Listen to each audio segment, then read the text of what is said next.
WE T-Rex na all stock. WE T-Rex na upgraded na yung inner barrel. Tapos binalutan ng silencer para makover yung inner barrel. All stock. 342.1, 340.7,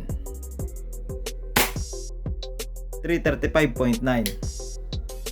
WE T-Rex na upgraded yung inner barrel.